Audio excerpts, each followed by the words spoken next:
বন্ধুরা আজকে আমি চলে এসেছি শেফালিদির রান্নাঘরে। দেখুন মৌটি মাছের আজকে রেসিপি তৈরি করব। মৌটি মাছ বা মোরলা মাছ যাকে বলে। এই যে আমি কেটে নুন হলুদ মাখিয়ে রেখেছিলাম এখানে।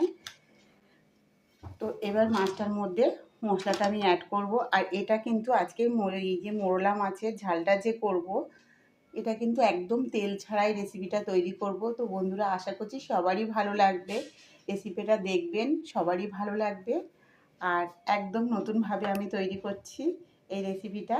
তো দেখো মাছটাকে আমি কেটে নিয়েছি আর অল্প করে নুন হলুদ মাখিয়ে রেখেছিলাম, যেহেতু এখানে আর মশলা দেব না রান্না যখন করব। আর এর সঙ্গে আরেকটু মশলা দিয়ে দেব।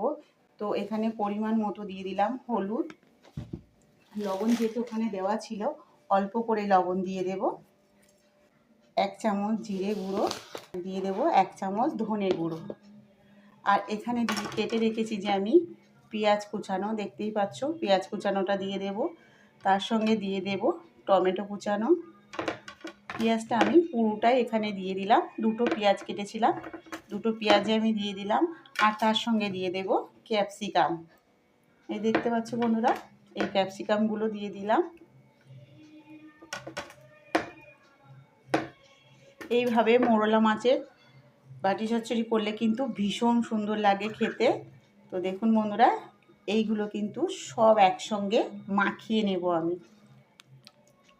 আর এইভাবে এই মোরলা মাছটা যদি রান্না করা যায় দারুণ খেতে টেস্ট হয়। আর এখানে আমি দিয়ে দেবো 1 চামচের মতন ঘি, যেহেতু আমি এখানে তেলটা ব্যবহার করব না। তো 1 চামচের মতন ঘি দিয়ে দিলাম, দিয়ে আবারও একটু সুন্দর করে মাছটাকে মাখিয়ে নেব। তো এখানে দিয়ে দিয়েছি টক দই আর 1 চামচ ঘি। আর এখানে দিয়ে দেবো কাশ্মীরি লঙ্কা গুঁড়ো প্যাকেট একটা, দুটোটা দিয়ে দিয়েছি। সব কিছু মাখানো হয়ে গেছে, 10 মিনিটের জন্য আমি এবার রেস্টে রেখে দেব। তো বন্ধুরা দেখুন আমার 10 মিনিট হয়ে গেছে। আর মাছ মাখানোটা দেখুন কতটা সুন্দর লাগছে, এই দেখতেই পাচ্ছ মাছটা কত সুন্দর মাখানো হয়েছে। এবার আমি রান্নাঘরে মাছটাকে নিয়ে চলে যাব। আমি একটা সসপ্যান বসিয়ে দিয়েছি আর কড়াতে এখানে আমি 1 চামচ ঘি দিয়ে দেব, যেহেতু এটা তেল ছাড়া রান্না হচ্ছে। এখানে 1 চামচ 2 চামচের মতন ঘি দিয়ে দিলাম। ঘিটা ভালো করে গরম করে নেব। মাছ মাখাটা আমি এর ভেতরে দিয়ে দেব।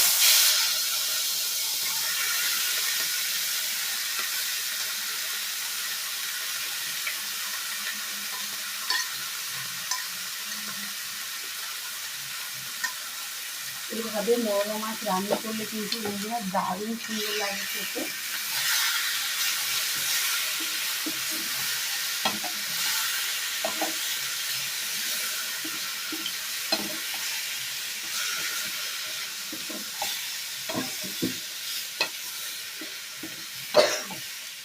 আমি এখানে একটা ঢাকা দিয়ে দিলাম, দিয়ে 10 মিনিটের জন্য আঁচটাকে একদম কমিয়ে দেব।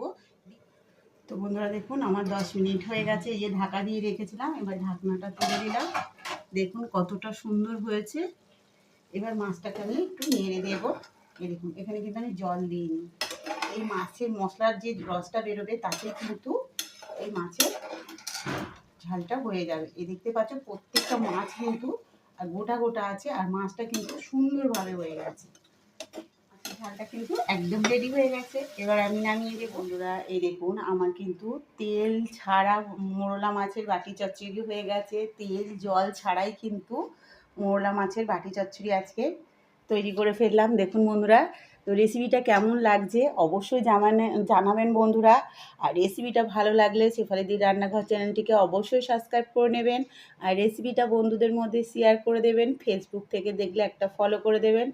আর লাইক করতে কিন্তু ভুলবেন না বন্ধুরা, লাইক কমেন্ট অবশ্যই করবেন।